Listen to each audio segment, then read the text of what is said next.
and send a team to Riga. Un tātad mēs esam atkal ceļā uz Rīgu.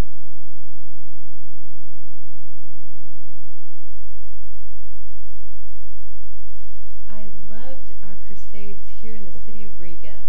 Man ļoti patīk dievkalpojumi šeit Rīgā.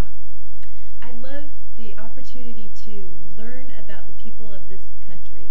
Man ļoti patīk, ka es varēju iepazīties ar cilvēkiem, kas dzīvoja šajā pilsētā. So my favorite part of this crusades were out in the marketplace. Un man vislabāk patika dievkalpojumi, kas notika tirgus laukumā. I like to walk among the people and learn the traditions and learn about the people. Man patika iet cilvēku vidū un ievērot viņu parašas un mācīties varbūt dažādas tradīcijas, kas pie mums ir. It was wonderful to meet many of the Latvians. Tas bija jauki, ka daudzi latvieši and to learn about the history. Zināja pastāstīt par mūsu vēsturi. And what I loved was being able to share the message of Jesus Christ.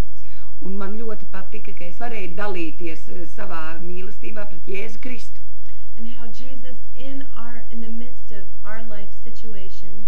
Un ka es jūtu Jēzus klātbūtni šajā dzīves situācijā. Whether we be from America or from Latvia. Un tam nav nozīmes, vai mēs esam no Amerikas, ja mēs esam no Latvijas. Or from Russia. Jeb no Krievijas. That God can work miracles in our lives. Dievs dara brīnumus mūsu dzīvēs.